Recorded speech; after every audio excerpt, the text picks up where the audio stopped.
Hey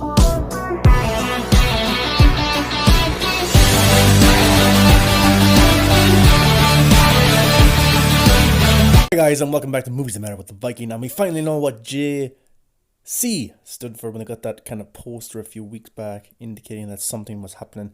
And it stands for Justice Con, of course. And that is happening next month. And it's going to be very, very exciting and interesting for us fans of the DC Universe, and in particular, Zack Snyder. So when is this exciting event happening, you say? Well, July 25th and 26th. So pencil some days off work if you're working, or just sit back and relax. It's of course all going to be virtual, and you can watch it in the comfort of your own home. You don't have to get up and go anywhere, of course, especially with the virus going on. People can just sit home and enjoy this on their phone or their laptop, and then just take it all in. And I'm sure there's going to be some interesting news and some interesting things got to do with Zack Snyder's Justice League. And it's a fan-run event, so is it just fans? Is it just a fan-run campaign? Absolutely not. Let's check out who is going to be at this Justice Con.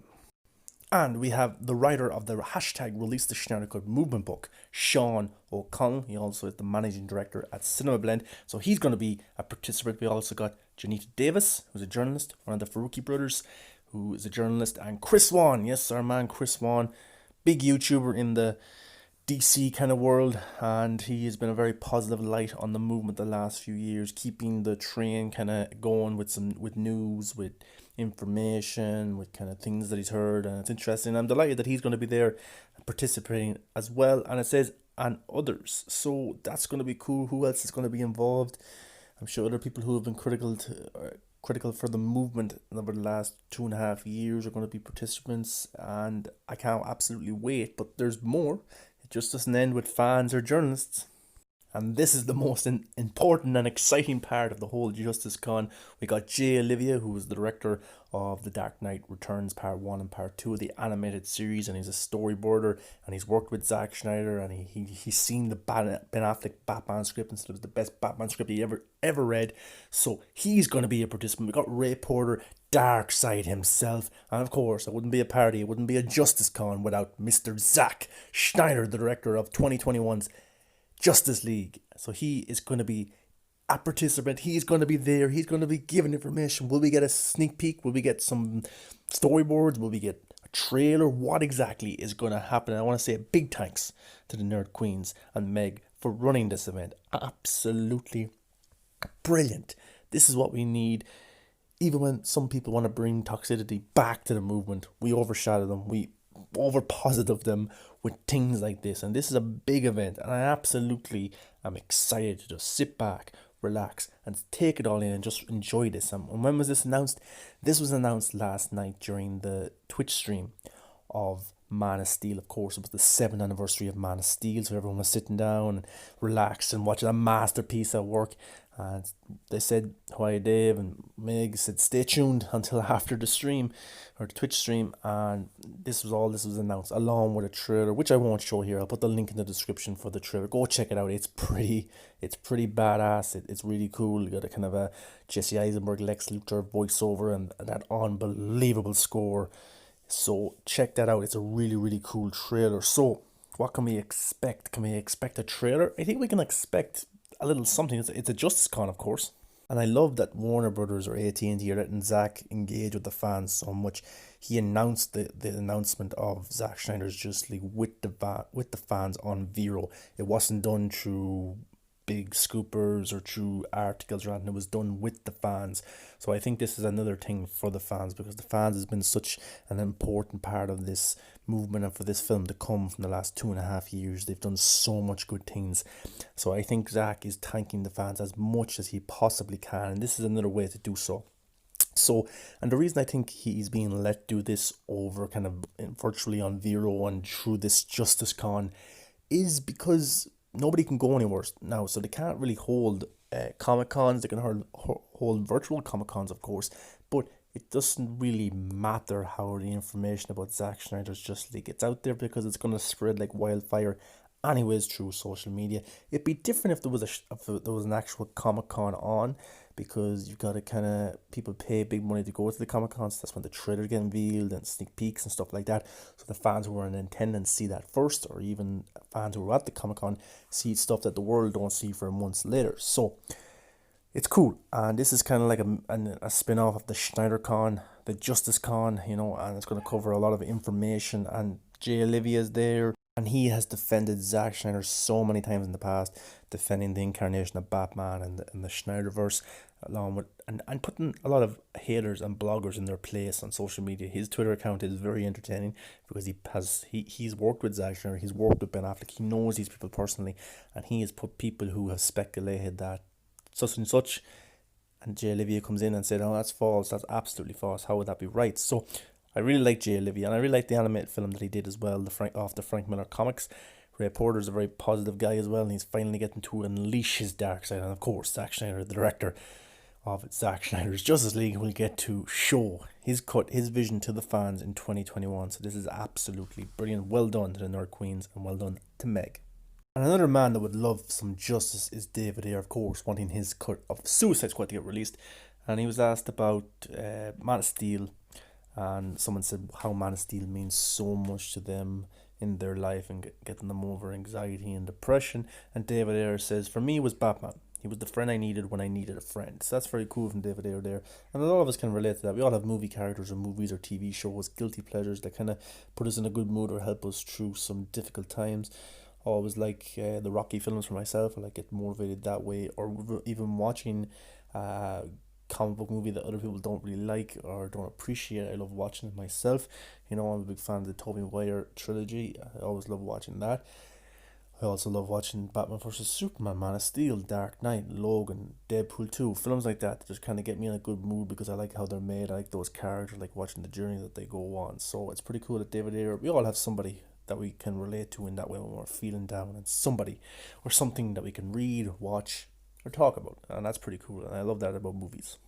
Someone asked him about his thoughts on the Batman film. Of course, not the Ben Affleck one, but the one in 2021, also with Matt Reeves. And David said, "Matt is a brilliant filmmaker, and his gritty and real take looks incredible. I'll be in line to watch the day it comes out." And absolutely, that's my opinion as well. We're getting Ben Affleck to come back as Batman to some extent, so I'm okay now with Robin Pattinson. I was always okay with Robin Pattinson. He was my first choice to take over the cowl from Ben Affleck, but now I feel a little bit more happier about it because we're going to get the two Batmans in 2021. And as a Batman fan, you should be happy. You shouldn't be critical of this. You shouldn't be talking bad shit about Robin Pattinson or Matt Reeves. Just sit back and enjoy two Batmans on the screen in the 1 year, in two films that's probably going to be very, very good. Matt Reeves is very talented. I'm a big fan of Matt Reeves, and I can't wait to see his incarnation of the Batman, and I can't wait to see the continuation of Zack Schneider's incarnation of the character. So for me, it's a win-win as a fan, as a DC fan, as a Batman fan, and David Ayer absolutely agrees.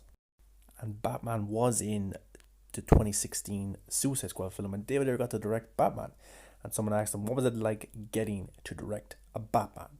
And David Ayer says, "An honor." And that's pretty cool. Remember that David Ayer has got to direct Ben Affleck's Batman along with Zack Schneider, so that's a pretty cool, interesting thing to think of. And he did pretty well. That scene was pretty cool when he's chasing Joker and Harley. I would like to see more of an interaction with Jared Leto's Joker and Ben Affleck, of course. But hopefully down in the future sometime, we'll never know. But hopefully we get to see them interact at some stage. But it's pretty cool that he got to shoot a Batman Harley Joker scene. Joker Leto had this to say on Twitter: "Joker was going to take Harley home and be king of Gotham. Harley stood up to him and refused to betray her new friends. The squad turned on him and he escaped." And yes, in David Ayer's cut of Suicide Squad, it turns out that Harley Quinn rejected the Joker. She didn't want to go back with him. She didn't want to leave with him. She wanted to stay with her new friends. She probably realized how toxic and abusive the relationship was. So this was her going on her own, staying with her friends, and staying true to her values before she became Harley Quinn. And did this happen? Did this not happen? Well, David Ayer gave a simple gif to confirm this, that it did actually happen. He just gave a simple Drake pointing and nodding towards that tweet, so we can take for sure or something like that happened with the Joker and Harley Quinn, and hopefully we get to see it. Now, a lot of people have very strong opinions online about Harley Quinn and the Joker relationship, and a lot of female fans are very opinionated, and that's their opinion and about the Joker and Harley Quinn dynamic and how toxic the Joker was and how David Ayer shouldn't have did this. But look, we don't know what context it was in his story. We haven't seen his cut of the film. It could have worked perfectly. It could have made Harley Quinn a better character. But people just like to kind of hate on things that David Ayer did or didn't do with the character. Someone says their dynamic isn't Bonnie and Clyde. Joker never recognizes her as an equal. If you really want to see Harley in a Bonnie and Clyde dynamic, her misadventures with Ivy reflect that dynamic far better. And we know that if David Ayer got to do the Gotham City Sirens films he wanted to do, he would have had Poison Ivy and Harley interact and probably get together in some form of relationship. But a lot of people give David Ayer some hate, but David Ayer always responds respectfully and respects other people's opinions. And then when he responded to this tweet, he was very calm. He didn't get annoyed or anything like that, but people, he never does. But he says what he says, and people need to see his real version of the characters, his real version of the film, before they can have an absolute judgment on him. That is why she had to get away to become her authentic self. Her relationship with Ivy is the natural progression for her. So she was Harleen Quinzel. She got with the Joker. The Joker and her broke up. She went to Ivy, which would have been in Gotham City Sirens. And that was her story. That's what her progression was. That's what David Ayer had in plan. And it sounds pretty good to me. It sounds like a very female-led incarnation. It doesn't seem to be looking down on females whatsoever. And so David Ayer, his plans for future Harley films would have been pretty okay. And this guy says, so you introduced Charlie on the big screen and ended the relationship in the same movie. And David Ayer says, no, I did not. So look, people just need to hold their opinions until they actually see his film. Stop being so aggressive, stop being so mean to him.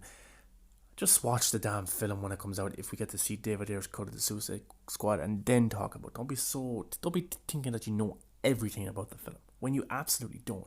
David Ayer has cleared up so many things, and people just don't want to hear things because it's true. It goes against what they were talking about. And it's the exact same with Zack Snyder's Justice League. Even when Zack was saying the cut exists, he has a cut, this happened, that happened, people still said it didn't. And now the film is coming out, so we can just sit back and laugh at these people. And then another person says, I prefer Harley with Joker because I will always prefer her as a villain and not an anti-hero. I like her Bonnie and Clyde type dynamic with Joker. For me, it's far more interesting. David Ayer says, what you describe is the dynamic. There are layers and complexities. Of course, the DC characters are very more relatable than Marvel characters, in my opinion. They go through struggles. Life is never happy-go-lucky for them. They have struggles. They go through shit just like we do, and they try and overcome them. But sometimes they don't. Sometimes they do. Sometimes they become a better person. Sometimes they don't. And this would have had very real-world elements, real grounded elements to David Ayer's story of Joker and Harley. And that's why I love DC films a lot more. I can relate with the characters a lot better. Angel Kitten Gaming says, yeah, I don't get it either. I think he's either speaking as if he continued their story into abuse, or he wasn't speaking of just Suicide Squad, because I don't know what scene in the movie would show that dynamic exchange, but who knows what scene could have been deleted that maybe it showed it. David Ayer showing a comic book that he probably read in preparation for Suicide Squad. He says, don't waste your time trying to reverse engineer the movie I shot from the theatrical cut. Harley chose toxicity until she didn't. Growth and evolution. #mad love. And of course, Harley Quinn knew exactly what she was getting into when she met the Joker. She was his psychiatrist and she fell in love with him. She knows he was abusive and toxic, but she had a form of love for him, and he also loved her. So she knew exactly what she was getting into, but she overcame this. She's seen the toxicity and she got out of there and became her own person. A fan asked him also, David Ayer, since everyone's talking about how Superman should be, what do you think of Zack Snyder's Superman? And David Ayer just simply says, love, love, love. So he's a big fan of Zack Snyder's incarnation of Superman, much like I am, and I'm sure you like Zack Snyder's Henry Cavill incarnation of Superman. A lot of people have been talking about Superman lately in terms of he should be more like Captain America. He should have the trunks outside his costume and all this. Man, look, All I know is Henry Cavill is the most successful Superman of all time. Zack Snyder, yes, Zack Snyder's incarnation is the most successful. Look at the box office, and when they try and be optimistic and hope, the box office doesn't look that good. Just look at Justice League. So those were David Ayer's latest comments in regards to replying to fans about his cut of Suicide Squad, talking about Matt Reeves, the Batman, and Zack Snyder's Superman. Let me know what you think of his comments. Also, guys, don't forget JusticeCon, July 25th to 26th. It's going to feature Darkseid himself, Ray Porter. It's going to have Jay Olivia. It's going to have Zack effing Snyder. So that's a big weekend, a big time to be a fan of DC, of Snyder, of his Justice League. It's all coming. It's going to be a cool event. It's going to be pretty exciting. You get to engage with fans. It's all free, and I absolutely can't wait. But anyway, guys, let me know your thoughts on JusticeCon. How excited are you? Are you going to be tuning in? You better be tuning in. And what do you think of David Ayer's comments? Come follow me on social media, guys. Talk about movies. That's what we love doing. Engage with me. Talk. Let's have a discussion. Even if you disagree, tell me. Let me know down in the comments why you disagree with some of my comments. That's what I love doing. I like learning other people's opinions. Don't forget to like, subscribe, and until next time, guys, stay positive.